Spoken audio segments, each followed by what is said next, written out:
Som. Bom dia, igreja. É um prazer estarmos aqui. Eu me chamo Pablo, sou casado com a Flávia. Nós trabalhamos junto com o Ministério de Casais e Família, aqui na IBNU. E recebemos o desafio de, em 10 minutos, falar sobre finanças para vocês. Ou seja, impossível, né? Mas vamos tentar. Vamos bater o recorde aí, Evandro. Então, vamos lá.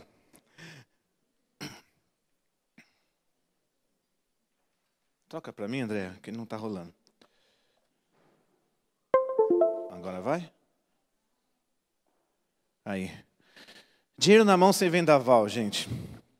Eu queria começar com uma perguntinha. E aí, como é que vai o seu dinheiro? Está voando por aí? Se é que você tem dinheiro, né? É uma pergunta bem difícil, né? Como é que vai o seu dinheiro? Muitas vezes, a gente não sabe nem se vai chegar no final do mês com algum real no bolso. Verdade ou mentira?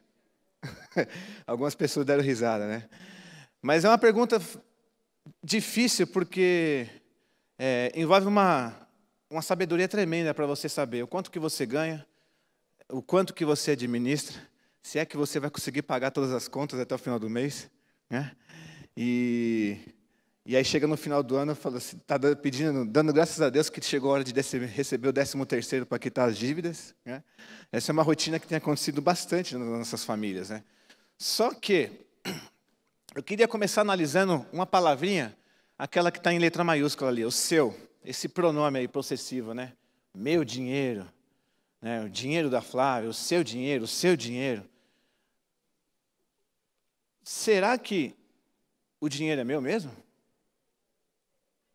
Vamos ver o que a Bíblia fala disso? Lá em 1 Crônicas 29, de 11 a 12, fala assim, isso na tradução da Bíblia Viva, tá? Tudo que existe nos céus e na terra é seu, ó Senhor. E seu é este reino. Nós adoramos a Deus porque Ele dirige todas as coisas. Riquezas e honra vêm somente do Senhor.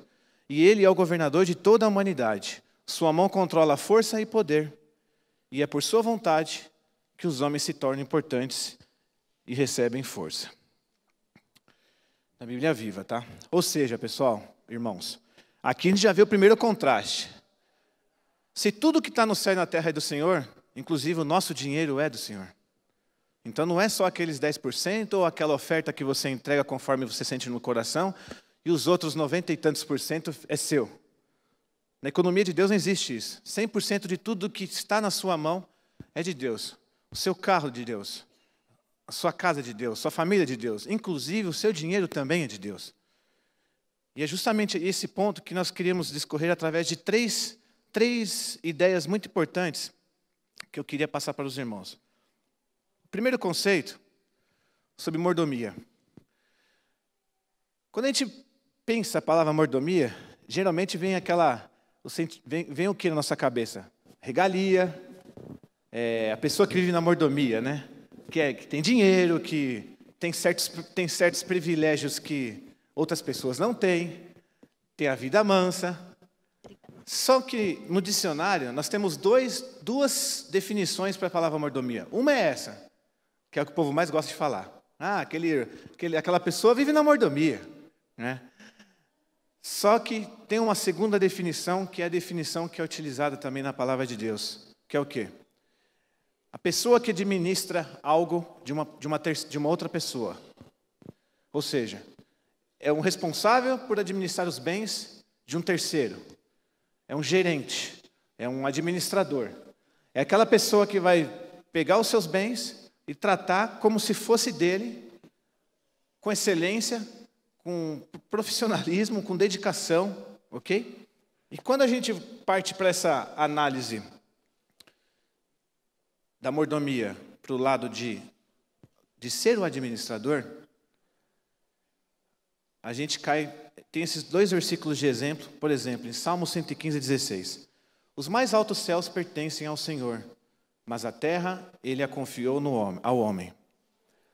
Lá em Ageu 2,8.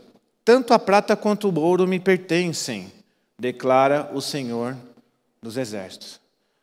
Ou seja, irmãos, se nós fomos colocados aqui na terra para sermos administradores de tudo que Deus coloca nas nossas mãos, para serem administrados com excelência, com sabedoria, O dinheiro também ali, a prata e o ouro também pertencem ao Senhor. Eles também precisam ser administrados com sabedoria e excelência. Né? No grego tem uma palavra que chama oikonomos. Eu estava até consultando com o Saio antes da celebração qual que era a pronúncia correta dessa palavra. Ela vem de economia, de economista, e na nossa cultura a tradução mais utilizada é de gerente, o administrador. É o cara que cuida do dinheiro.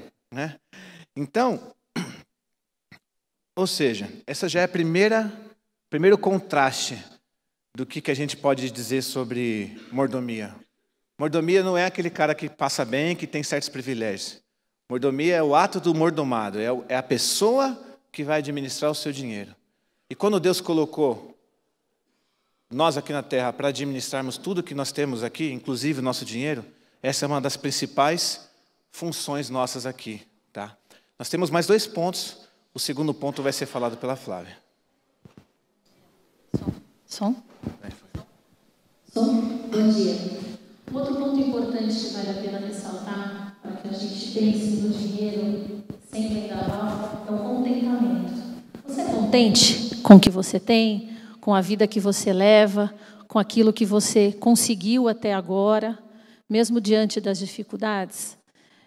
Muitas vezes a gente só consegue se contentar quando o nosso desejo próprio, aquilo que a gente muito quer, é adquirido.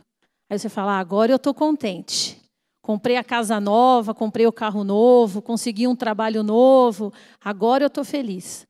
Mas quando algum desejo ou alguma vontade própria é frustrada, aí é difícil fazer o contentamento. A gente precisa saber discernir o que é necessidade e o que é desejo. Necessidade é aquilo, inclusive, que a palavra de Deus fala. A gente vai ter o que comer, a gente vai ter o que beber, a gente vai ter o que vestir. Claro, educação é importante, a gente vai ter o nosso trabalho. Isso é necessidade. E desejo? Desejo é uma viagem em família, é sair com os amigos, é ter um carro do último ano top, of mind, ter aquela casa com não sei quantos mil metros quadrados, isso é desejo. Só que muitas vezes a gente esquece que a gente está tendo as necessidades cumpridas porque a gente só está vivendo o desejo. Então a gente olha aquele irmão tem um carro melhor, poxa, por que eu não tenho? Aquele trabalho, o fulano foi promovido, por que eu não fui promovida? E uma coisa muito importante, quando a gente não consegue viver o contentamento diante das circunstâncias que a vida nos coloca, nós estamos falhando como cristãos.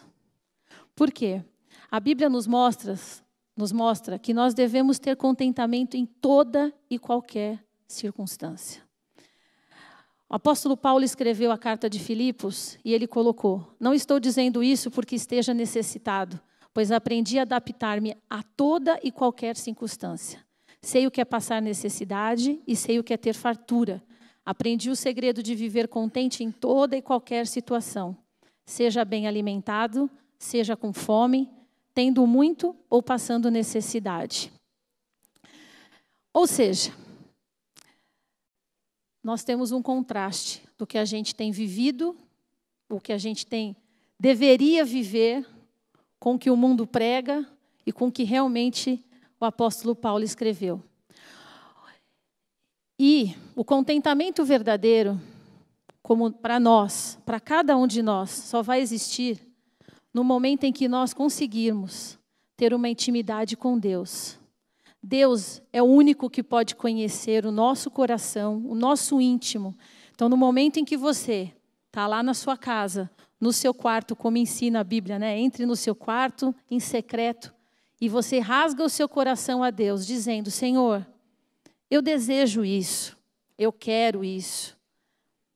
Deus vai te ouvir no fundo do seu coração. E Ele vai conceder aquilo que você precisa. Então, nós devemos ser contentes. Né? No dicionário Aurélio fala que contentamento é satisfação, é alegria, é felicidade, é viver contente. Então, esse ponto de contentamento, ele é importante. Mesmo diante das dificuldades. Flávia, você fala isso porque você não sabe o que eu estou passando. Eu não. Mas com certeza o nosso Senhor Deus sabe e Ele está junto de você. O importante é você se quebrar diante dEle e falar, Senhor, me deixa viver contente, me mostra esse contentamento. Com isso, a gente vai de encontro ao tema, que é dinheiro na mão sem vendaval. Então não esqueça, não basta ser mordomo, tem que ser contente, e aí você tem que ser o quê? Sem ter fidelidade. Esse é o terceiro e último ponto. A partir do momento que você entendeu o conceito de mordomia, que tudo que é seu, na verdade, não é seu, é de Deus, e que tem que ser administrado com sabedoria, e a partir do momento que você entende que você tem que ter o contentamento adequado de acordo com o que Deus te dá, independente de quanto você ganha, de o que você tem, que carro que você tem, onde você mora, você começa a partir para o lado da fidelidade. Fidelidade no quê, irmãos? A fidelidade no dinheiro, na contribuição na casa do Senhor, na fidelidade com relação à declaração do seu imposto de renda, fidelidade com relação aos negócios que você faz, a sua honestidade, a sua integridade.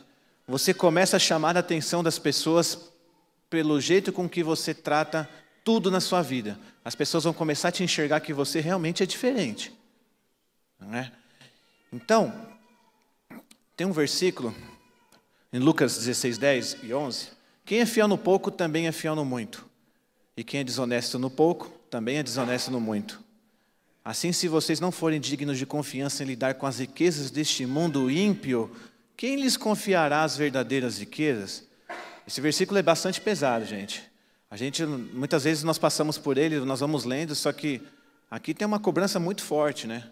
Será que nós somos fiéis realmente? Em tudo na nossa vida, em todos os nossos assuntos, inclusive o dinheiro? Né? Então, partindo para a conclusão, coloquei 3 pontinhos aí. 3 pontos que eu queria deixar com os irmãos. Primeiro, troque o seu dinheiro pelo dinheiro de Deus. Entenda isso. O seu dinheiro não é de seu. Deus te deu para você administrar. Você tem administrado bem o dinheiro que tem passado na sua mão? Ou tem sido dinheiro na mão é vendaval? Né? Cai na tua mão e voa por aí. Segundo, busque ser um verdadeiro mordomo. Né? Outro ponto, expresse contentamento. E o último ponto, seja fiel no pouco e no muito. E Deus que nos conhece no íntimo, nos confiará as verdadeiras riquezas. Dinheiro na mão sem vendaval. E aí nós terminamos com a primeira pergunta que eu fiz agora há pouco. E aí, como é que vai o seu dinheiro? Perceba que o seu dinheiro está entre aspas. Será que o dinheiro é seu mesmo? Deus abençoe. Obrigado. Alô? Oi. E aí? A sua saúde emocional diante de uma situação financeira está bem? Porque a questão financeira é um dos pontos que muito mexe com a nossa saúde emocional. Saúde, equilíbrio entre o organismo e o seu ambiente. E aí, quando fala de saúde emocional, a gente está falando de uma saúde em que o organismo, o corpo, a mente tem que estar equilibrado para poder controlar e gerenciar as suas emoções. Há estudos e os estudiosos entendem que são 6 emoções que são emoções primárias. Teve um filme que até passou para as crianças divertidamente, acho que muitos aqui já assistiram, e ali eles falam dessas emoções primárias, fazendo de uma maneira bem lúdica, para que as crianças entendam que essas emoções existem. Nós nascemos com essas emoções. O segredo é como nós vamos lidar com essas emoções. E aí a alegria, tristeza, a surpresa, o nojo, tudo isso faz parte dessas emoções primárias. E aí temos as emoções secundárias, sentimento de culpa, temos um certo movimento de agressividade, e isso tudo faz parte de cada um de vocês. A escola, que a gente aprende a liberar e a gerenciar esses conflitos, é a família. É na família que a gente identifica e a gente aprende como é que a gente vai lidar com tudo isso. Então, é você, pai, mãe, que vai entender que tipo, né, que filho você vai querer ter, como você vai querer que este filho reaja diante de suas emoções. As suas emoções também foram aprendidas enquanto você era criança, mas você pode modulá-la na fase adulta. Você pode fazer todos os seus arranjos e aquilo que você não compreendeu, ou não consegue lidar, ou tem dificuldades, você pode gerenciar isso na fase adulta. Você está vendo a sua criança e a sua emoção ali está sendo liberada, está sendo movimentada, está sendo apresentada ali na sua família, e muitas vezes as crianças acabam copiando as suas emoções. Então, se você lida com o seu filho de maneira agressiva ou de maneira de forma com que seu filho não compreenda o quanto é importante sentir emoção e externalizar as emoções de maneira adequada, seu filho não vai ter condições na fase adulta de gerenciar esses conflitos. Então, qualquer perda, qualquer dificuldade financeira, qualquer dificuldade nos relacionamentos, vem uma sensação de não sou nada, sou péssimo, não consigo lidar, ou vem um comportamento muito mais agressivo diante da vida. Exemplos que a gente pode entender são o pai, a mãe, a família, o casal, né? Porque aqui não tem só casais com filhos, tem sem filhos também, mas o próprio casal. A forma com que dialogam, muitas vezes, gera no outro sintomas reativos. Então, se você está num momento da sua vida que você não está legal, porque a sua saúde espiritual, que é a parte da fé religiosa, não está bem, a sua saúde profissional também não está bem, porque você não atingiu os objetivos laborais da sua vida, muito menos a saúde emocional pode ser que esteja equilibrada. Situações, elas podem ser prazerosas ou penosas, se não trabalhadas de maneira adequada. Não tenha vergonha de pedir ajuda quando você não consegue lidar com as suas emoções. Quando você não consegue equilibrar a sua situação financeira, e isso gera um estresse, e isso gera ansiedade, e isso gera desconforto no casamento, ou você não está conseguindo trabalhar os comportamentos da sua criança, do seu filho, e isso gera um descontentamento, gera um desconforto, não sei mais o que fazer, vai para o psicólogo, ele se vira lá. Não, não é o psicólogo que se vira com a criança. Vai para a escola e a escola vai resolver como é que vai tratar as questões comportamentais do meu filho. Não. É você que tem que se ajustar, se equilibrar, para que você consiga gerenciar, porque isso é saúde emocional, gerenciar os seus conflitos internos, para que você tenha um externo harmonioso e saudável. Todos nós temos dificuldades e lutas, passamos por dias muito bons e passamos por dias difíceis. Mas se a gente for o tempo todo murmurar, tornar difícil, tornar um peso aquilo que a gente vive, porque emoções são o tempo todo, né? Nós somos emocionais o tempo todo. Se a gente for deixar com que tudo isso seja um peso, uma dificuldade, tudo é muito, ai, filho, não faz isso, filho, você tirou nota, e verbaliza de maneira, às vezes, inadequada, tudo vai ficar mais difícil mesmo. Teve uma ocasião, eu tenho um filho que ele é cadeirante, né? E teve uma ocasião que eu estava chegando em casa, pôr no carro na garagem, e tem que tirar tudo. Aí tira a mochila, tira a cadeira, tira tudo. E aquilo... Não adianta, a gente acaba liberando, né? E está cansada, é muita coisa. E tira filho, e carrega no colo, e aí uma hora o corpo já está fadigado, há um cansaço emocional, há um cansaço físico. E aí, eu com ele, eu falando sozinha. Ai, como eu estou cansada. Ai, como já foi difícil. Ai, e aí, quando vou tirando as coisas, eu coloco ele no banco da frente e ele tenta ficar ali dirigindo, como qualquer criança, qualquer menino que ama carro, né? Carro é... E ali, todo feliz, e eu achando que ele estava focado ali na brincadeira dele. E eu externalizando. Ai, como eu estou cansada. Ai, nossa, João, a cadeira. Ai, meu braço já tá até tremendo, ó, filho. E aí, ele virou e fez assim, mãe, todo mundo tem dia difícil. Eu falei, realmente todo mundo tem seus dias difíceis. E eu estava tornando meu dia mais pesado do que leve. Porque todo mundo tem um dia mais agradável e um dia mais desagradável. Mas quando a gente, dentro da gente, pensa, respira e diz, eu não vou projetar as minhas frustrações e a minha ansiedade e as minhas dificuldades no meu marido, no meu filho, na minha família. Eu vou resolver. Vou procurar ajuda, vou me equilibrar, vou me ajustar, para que eu possa ter uma família que dialogue, que fale de suas emoções, que consiga um adolescente se sentir seguro em falar de suas preocupações, de suas mudanças para os seus pais. Que uma esposa consiga falar das suas aflições enquanto esposa para o seu marido e o seu marido das suas aflições e angústias para a sua esposa. Isso é saúde emocional. É você reconhecer que você precisa de ajuda ou que você precisa equilibrar e ajustar os seus conflitos. Que Deus abençoe.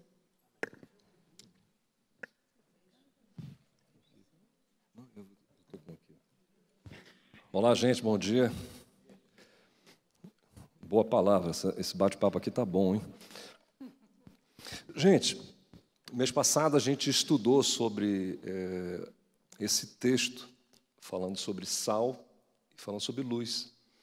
E esse ensinamento de Mateus 5, na verdade, Jesus estabelece uma nova unidade de medida. Ele estabelece 3 propósitos. E quais são eles? O controle está por aqui, né? Legal, obrigado, Pablo.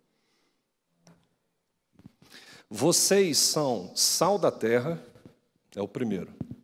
Vocês são luz do mundo, segundo. Terceiro, assim brilha a luz de vocês. Esse talvez seja as 3 unidades de medidas que Jesus está ensinando para os discípulos, que tem uma extensão na minha vida e na sua vida. E eu queria pensar um pouco a respeito de 3 coisas.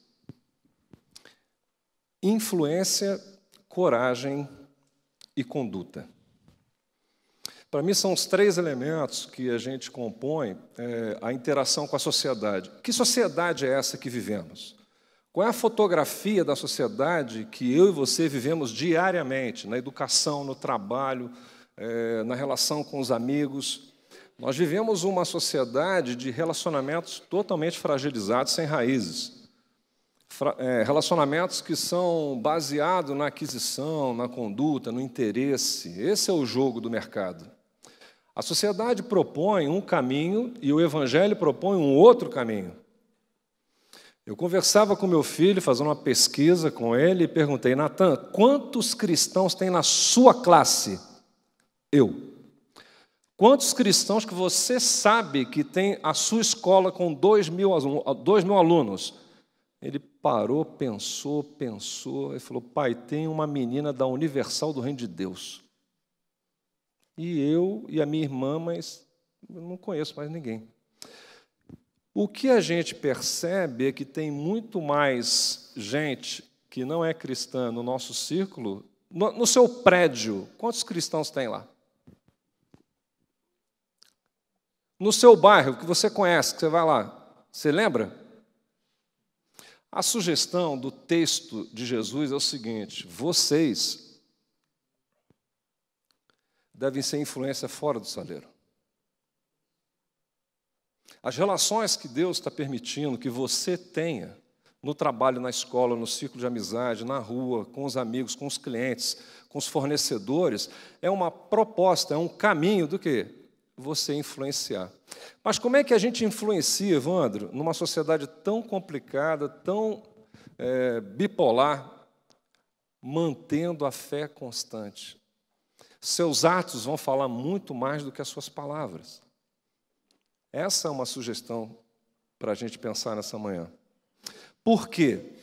Ao longo da minha vida e da sua vida, nós fomos influenciados.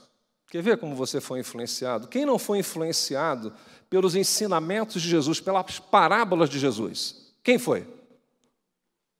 Quem foi influenciado por aquela mensagem de Moisés dizendo ao povo, marche?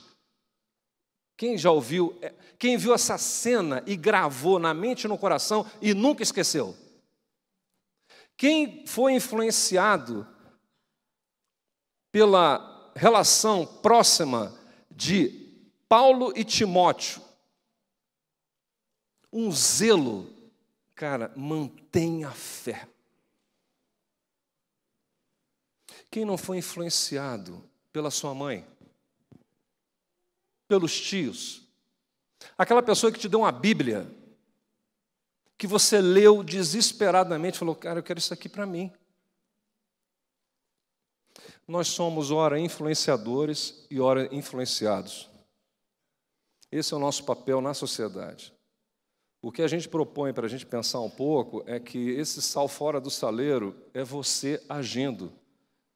É o seu modo, e aqui a gente estabelece o segundo ponto. O tempo é curto, hein, gente? Então, nós temos que ser aqui resumo do resumo, hein? Não pode piscar.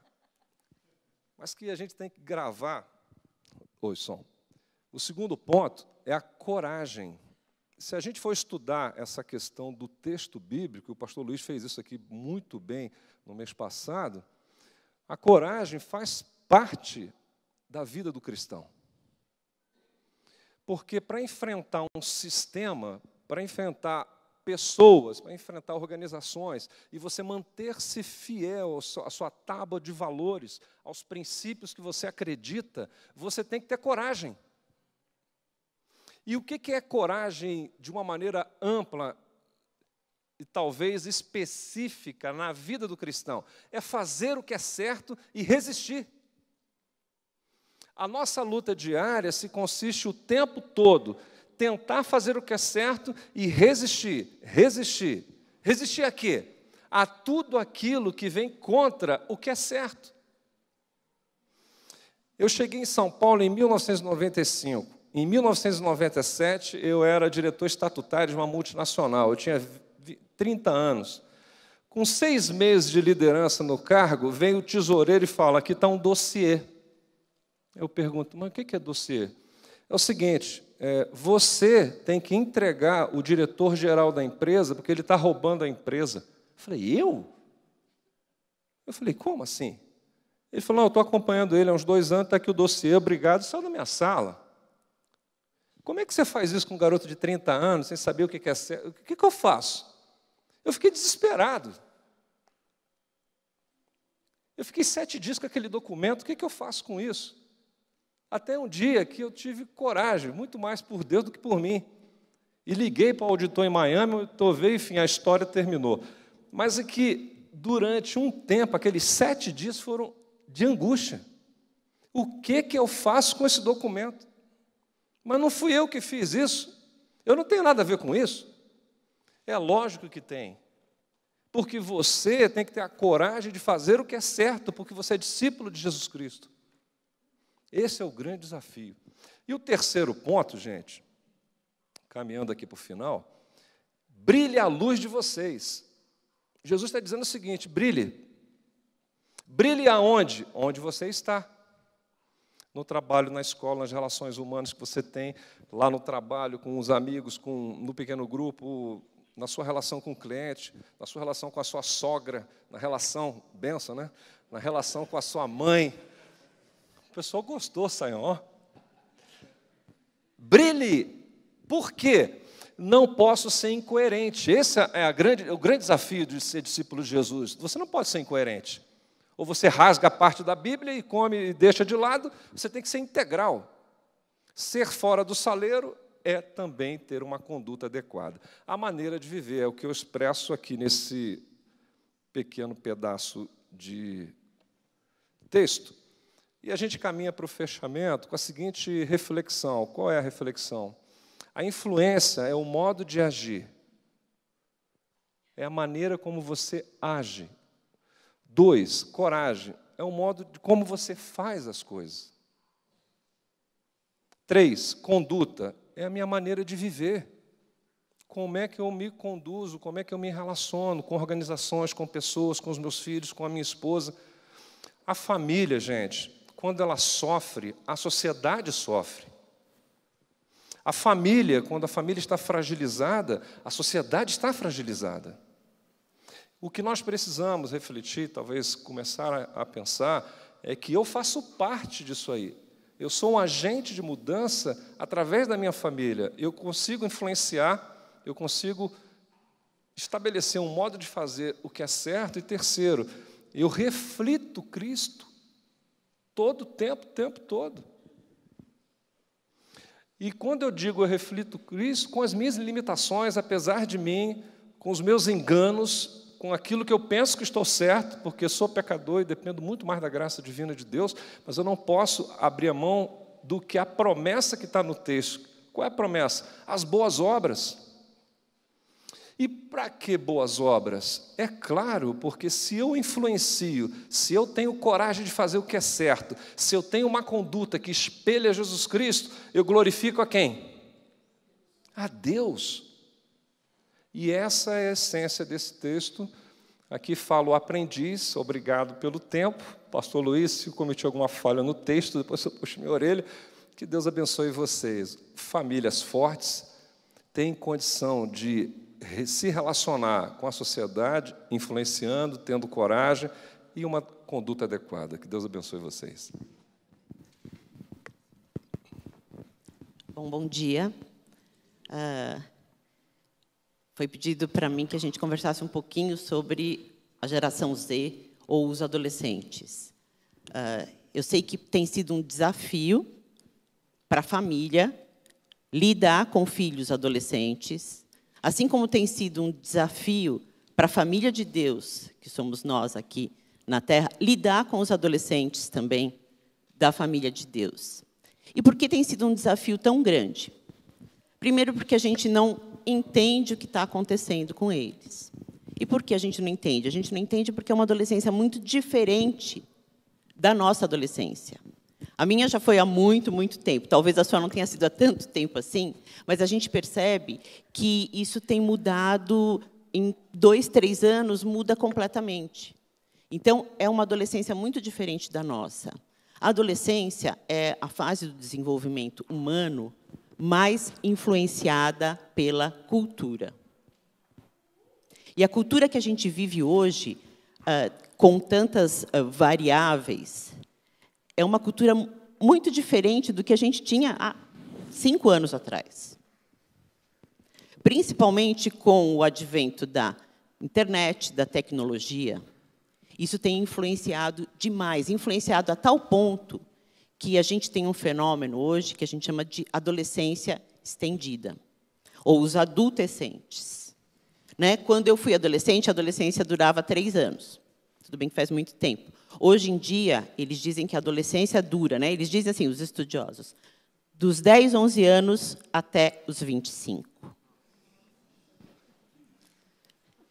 E, lógico, tem uma influência da cultura, mas, como a Ruth explicou aqui, né, e é muito como pais, quando a gente percebe isso, essa responsabilidade, a gente ensina até as emoções para os nossos filhos.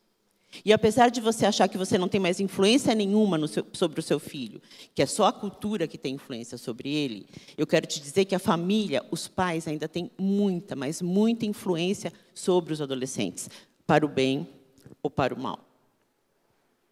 Porque o que a gente toma como caminho mais fácil, com as coisas que a gente não entende, com as coisas que a gente não consegue lidar, e você vê o seu filho lá, 24 horas ligado no celular dele, não tem muita conversa com ele, porque ele está bem, ele está lá com o celular, ele está bem, ele está lá nas redes sociais, ele não quer me ouvir, ele não está nem aí porque eu digo.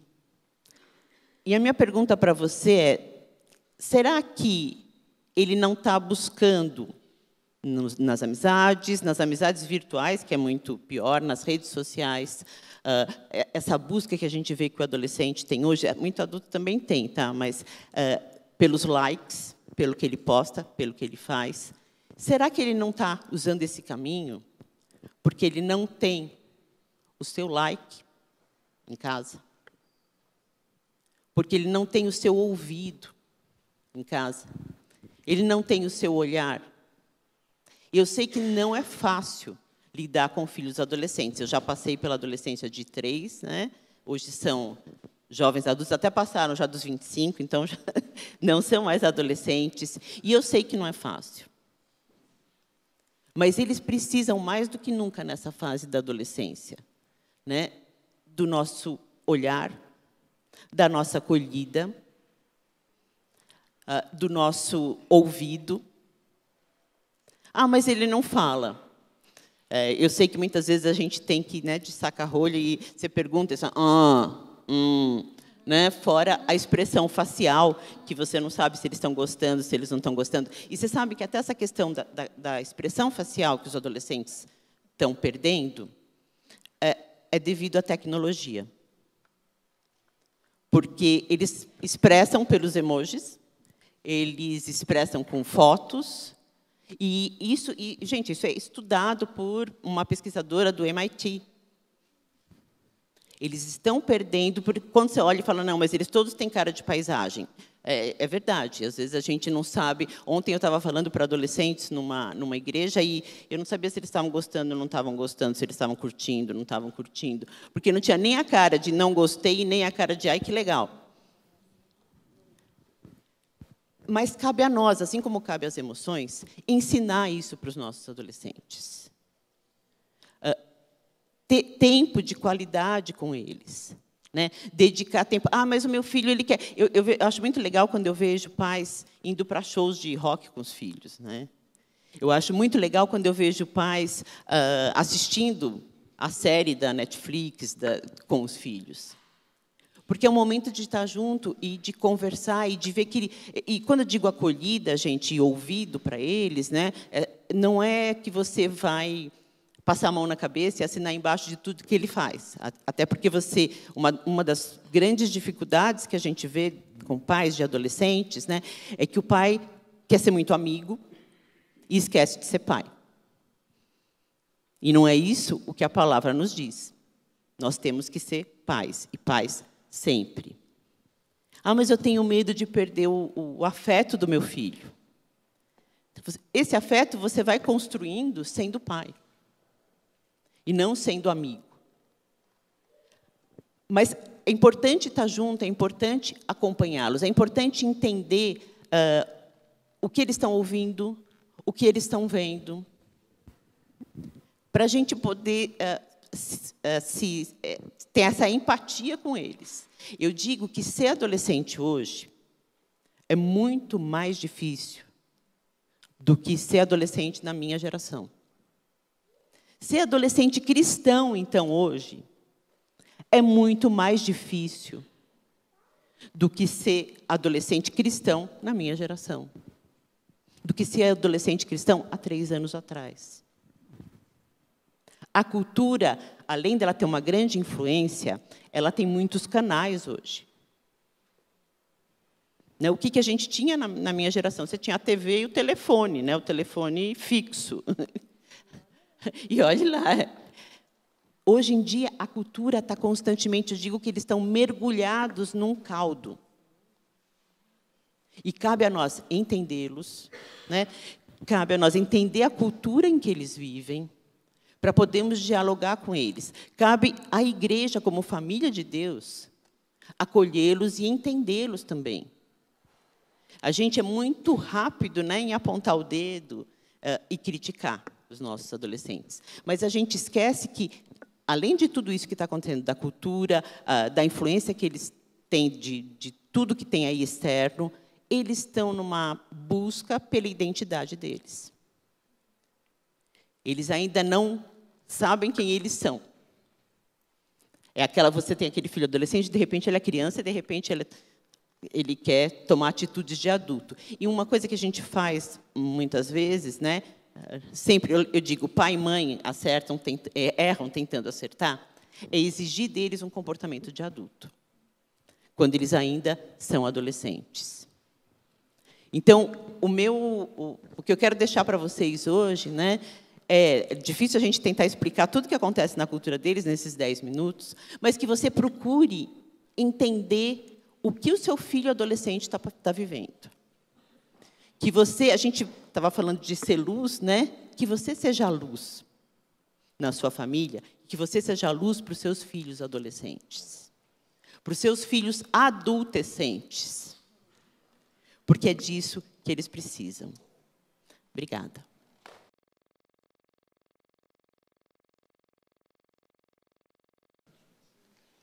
Uma pergunta para o Evandro.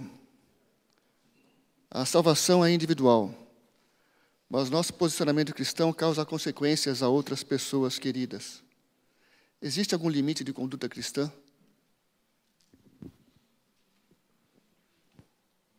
Eu acho que a conduta reflete a sua vida, quem você é. E a gente tem aqui na IBNU tentado caminhar na direção de cada vez mais explicar quem Deus é e quem eu sou. Porque nessa compreensão de conhecer Deus e saber quem Ele é e quem eu sou, a coisa facilita muito a convivência. Eu acho que, não sei o objetivo da pergunta, quem a fez, mas nas relações humanas, o que Jesus espera dos seus discípulos é que você reflita um cristianismo puro e autêntico, coerente com as Escrituras. Eu acho que essa é a grande resposta para a sociedade, o antídoto. Para mim, é o antídoto de tudo desse caldo que a Ana comentou, que chega dos diversos pontos nas nossas relações sociais, empresariais, humanas. Eu acho que esse é o caminho. Saber quem eu sou e refletir Cristo. Para a Ruth agora. Saúde emocional. E quando a questão de debilidade, de trabalhar as emoções, não foi trabalhada com a criança em família. Chegando essa criança à vida adulta e casando, como o cônjuge deve se comportar para ajudar nessas dificuldades emocionais do cônjuge? Se esse adulto ele reconhece que ele tem dificuldade de pontuar e de organizar isso, a melhor ajuda é procurar a terapia, procurar, no caso, a ajuda do pastor, aconselhamento, porque se ele identifica que essa criança cresce e essa criança não consegue lidar com suas emoções, como o pai e depois esse adulto vai, chega num ponto, tudo extrapola, está tudo ruim. Quem está na família reconhece que tem algo errado. O adolescente ele é silencioso. Silêncio demais, preocupante. Gritaria demais, preocupante. É o nosso olhar. E aí a gente precisa, sim, entender que o meu limite chegou e eu preciso buscar ajuda. Na terapia, no aconselhamento pastoral, naquela amizade íntima que você tem para tomar aquele cafezinho da tarde e expor tudo o que está acontecendo com seu filho, com seu marido, com seu cônjuge. A gente tem tem ferramentas para essa ajuda emocional. Então, busque a ajuda emocional em quem você confia, num bom profissional, no pastor, ou num presbítero, num diácono, em alguém da sua igreja. Para o casal, Pablo e Flávia. Como ter contentamento quando a sua situação financeira não melhora e a cada dia piora? Por exemplo, desemprego, falta de algumas coisas, dívidas aumentando e as consequentes brigas familiares. Ufa! É o que eu falei, né? Vou responder porque é o que falei do contentamento. Eu acho que é aí que você tem que mostrar que você é um cristão genuíno e entender que Deus é dono 100% da sua vida, de tudo que você tem. No momento em que você está numa situação, a gente sabe que o país está passando por uma situação muito complicada de desemprego, a gente mesmo tem pessoas muito próximas da gente. Acho que cabe, sim, buscar uma ajuda, inclusive externa. A gente tem aí algumas pessoas fazendo um curso de finanças aqui com a gente, com a Raquel e o Herbert, e a gente vê que, muitas vezes, a coisa não é tão feia assim. Basta você ter um aconselhamento, bato junto aqui com a Ruth, você buscar ajuda. Mas lembre-se, o Senhor Deus é dono de tudo que você tem. Se você está passando por isso, você vai aprender algo com isso. Nós já tivemos momentos de dificuldades financeiras no passado, e que hoje a gente olha para trás e fala, foi bom, foi doído, ficamos aos pedaços, estraçalhados, mas hoje foi bom, porque a gente aprende a ser contente em toda e qualquer circunstância. Então, é difícil ser contente no momento do problema, da dificuldade. Saiba que, se você for aqui da IBNU, você pode contar com ajuda, com pessoas para te auxiliar, a caminhar com você. Às vezes a gente está dentro de um problema, a gente está tão mergulhado nesse problema que a gente não consegue ver solução. E muitas vezes, uma oração pode te deixar um pouco mais leve. Não vai resolver, não vai encher a sua conta bancária e não vai pagar os seus boletos. A gente brinca que o correio entra em greve, mas os boletos não. Mas saiba que Deus é o dono de tudo. Eu gosto muito desse versículo de Crônicas, que fala que tudo que existe no céu e da terra é do Senhor.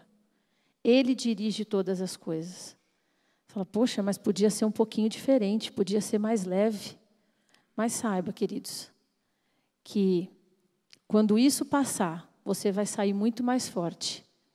E Deus vai te preparar para algo que você amanhã poderá ajudar alguém. Então, procure ser contente, sim. Quando o apóstolo Paulo escreveu a carta de Filipos, ele foi muito sincero ali, dizer, eu aprendi a ser contente em tudo. É difícil, não vou falar para você que é fácil. Muitas vezes a gente olha um para o outro assim e fala, ufa, está difícil a gente se contentar. Mas vamos dar graça. A Bíblia fala que em tudo dai graças e que a graça do Senhor nos basta. Amém? Para Ana, uma pergunta sobre o comportamento dos pais, permitir ou negar, diante de um filho adolescente que escolhe programas que tem cenas de sexo, cenas que estimulam o pré-adolescente a mentir para os pais e para professores. Hoje em dia é muito mais difícil a gente... Não é difícil dizer não, mas é difícil ter este controle. Porque eu falo que eu tenho saudades do tempo que o nosso problema todo era a TV. Porque primeiro que aquele programa só passava naquele horário, você desligava e ponto final. Hoje em dia, com os dispositivos móveis, né, celulares e tablets, eles têm acesso a isso o tempo todo. Você pode colocar filtros para bloquear, mas ele vai assistir com os amigos. Ou assistir no celular do amigo. Eu acho que uma estratégia muito boa, e que eu usei algumas vezes com os meus filhos, né, apesar de ser muito mais fácil controlar, é assistir com ele. E conversar sobre o que aquilo está mostrando para ele. Porque essa reflexão crítica, eles precisam começar a ter. Porque eles vão ter muito acesso, gente. A internet tem muita coisa boa, mas tem muita coisa ruim. Essa semana, eu postei no meu Face sobre saiu um artigo no Estado de São Paulo, né, falando sobre o Felipe Neto, o youtuber. Não sei se alguém leu essa reportagem, tá lá no meu Face, da influência que ele tem. O Felipe Neto é um dos menos piores que eles assistem no YouTube. Infelizmente, tem que dizer para você que é um dos menos piores. Como é que a gente vai combater isso? Porque o YouTube está lá e se você bloquear um canal, ou tem canais que são bloqueados ou extintos, né, no dia seguinte aparecem mais 50 iguais. 50 eu estou sendo boazinha, tá? O jeito é assistir com ele. Você está assistindo isso? Então, vamos ver o que ele está falando. Mas o que você achou? Mas você acha que isso é legal? Você acha que vai ficar na sua cabeça ouvindo isso? Eu lembro de uma época, lógico, muito mais fácil, meu filho chegou com um CD, época ainda que tinha os CDs, né? Hoje eles baixam tudo na internet, dos Raimundos, porque ele queria comprar um CD dos Raimundos, e eu disse que não ia comprar, que não era legal ele ouvir. Aí uma amiga, ele contou na classe, né, na escola, ele estava acho que na 6ª, 7ª série, que a mãe, bruxa, malvada, não queria dar o CD dos Raimundos. Uma amiga, que acho que queria conquistá-lo, deu o CD dos Raimundos. E ele chegou com o CD dos Raimundos, e eu falei, legal, vamos ouvir juntos.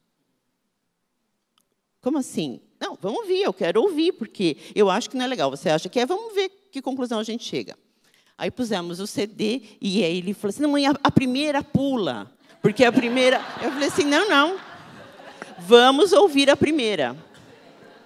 Olha o que ele está falando, dá uma pausa. O que você achou do que ele falou aqui? Você acha, isso é o tipo de linguagem que você acha que dá para ouvir esse CD aqui em casa com a sua irmã, com o seu irmão? Bom, vamos para a segunda. Não, mãe, a segunda pula. Não, a segunda... Foi difícil ouvir o CD inteirinho dos Raimundos, foi. Mas ele começou a perceber que aquilo não era para ele, que aquilo não era legal. Então, o meu conselho é esse. Uma última pergunta para o casal aqui, o Pablo e a Flávia. Mas as demais perguntas que eu recebi aqui, eu vou encaminhar para os palestrantes, com o telefone de quem enviou, e pedir depois que seja enviada uma resposta para o WhatsApp mesmo.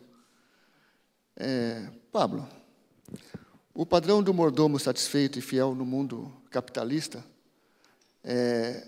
um mundo que não tem regras, um mundo laissez-faire, né, onde tudo é possível, qual o limite para o cristão?